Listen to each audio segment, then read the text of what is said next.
Olá! Nossa aula de hoje é sobre transformações físicas e químicas da matéria. Mas o que é matéria? Matéria é tudo aquilo que tem massa e ocupa lugar no espaço. Um corpo é uma porção limitada da matéria.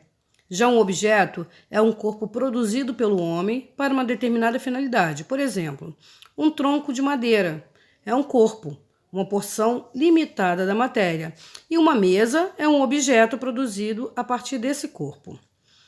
A matéria é formada por partículas chamadas de átomos.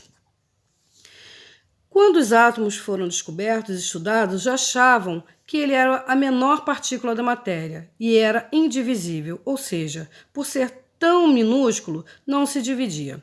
Hoje sabe-se que é possível dividi-lo, mas enfim, o átomo é a unidade básica da matéria. Ele é formado por um núcleo que contém partículas subatômicas, os prótons e os nêutrons. Os prótons possuem carga elétrica positiva e os nêutrons, o próprio nome já diz, sua carga é nula. E em volta do núcleo existe uma nuvem eletrônica onde estão distribuídos os elétrons, que possuem carga negativa. Essa nuvem, esse local onde ficam os elétrons, é chamado de eletrosfera. Os átomos de diferentes elementos químicos se ligam, se unem através de ligações químicas para formar as moléculas. As moléculas são representadas por uma fórmula química e cada arranjo das moléculas, ou seja, cada fórmula estrutural, representa a quantidade de átomos de cada elemento químico. E uma molécula, por exemplo, a da fórmula da água, é H2O.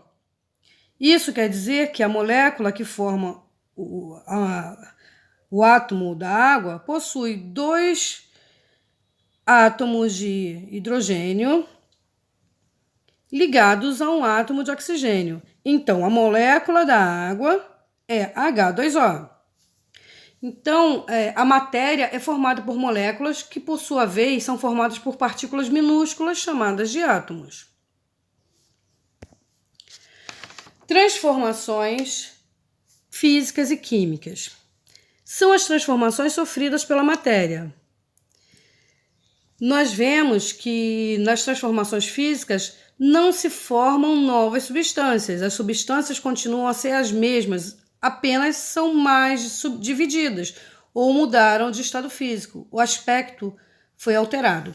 Somente o aspecto. As substâncias, quando elas sofrem transformação física, elas continuam sendo as mesmas substâncias. Por exemplo, quando o gelo é a água, sendo que está em estado sólido. Ao sofrer a ação da temperatura, ele muda para o estado líquido. Mudou o aspecto dele, mas continua com a mesma constituição química da água, H2O. Já a transformação química o mesmo não acontece. Quando se dá uma transformação ou reação química, nas transformações químicas, há a formação de novas substâncias, isso é, de substâncias com propriedades diferentes das iniciais. Então, na transformação química, surgem novas substâncias. Por exemplo, quando se faz um bolo, você junta os ingredientes, mistura tudo e leva ao forno. Quando está pronto, ele já não é mais aquela massa que você colocou no forno. Ela sofreu transformação química.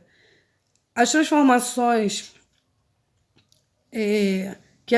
no bolo, o mesmo acontece quando usamos tintura no cabelo. Mudamos a composição da cor do cabelo. Então, ela muda também a forma, como ela se apresenta.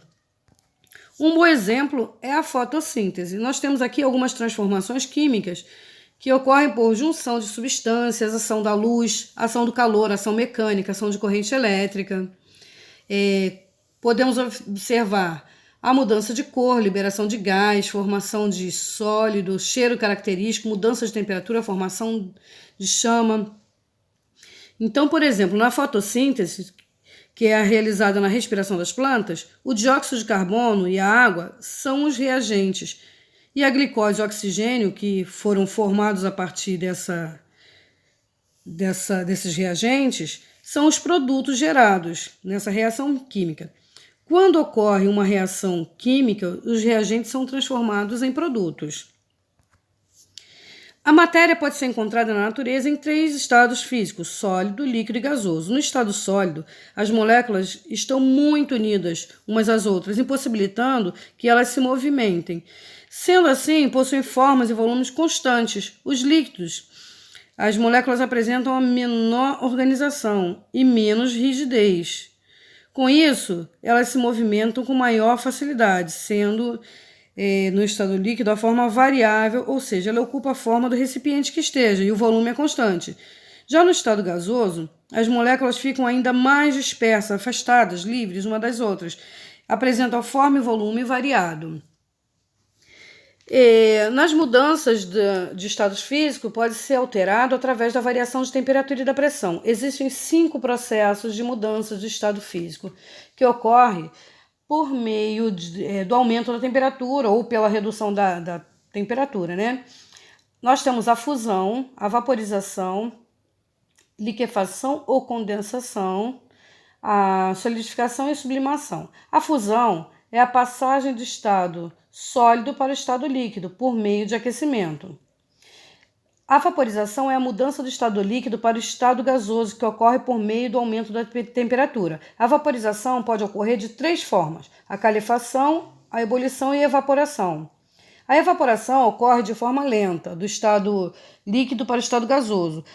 Por exemplo, a roupa que seca no varal. Essa roupa está molhada e vai lentamente a água evaporando. Na calefação, a passagem do líquido para o gasoso é de forma muito rápida. Por exemplo, quando a gente aquece uma chapa, uma frigideira, e coloca ali uma gota de água, quando cai numa chapa quente, nossa, ela rapidinho ela evapora, né?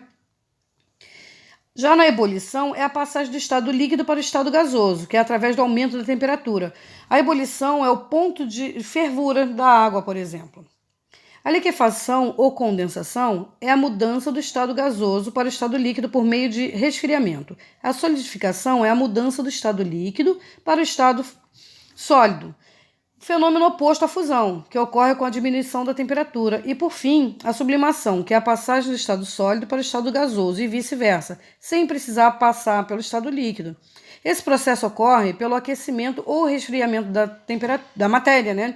Por exemplo, nós temos o gelo seco, que é o gás dióxido de carbono solidificado.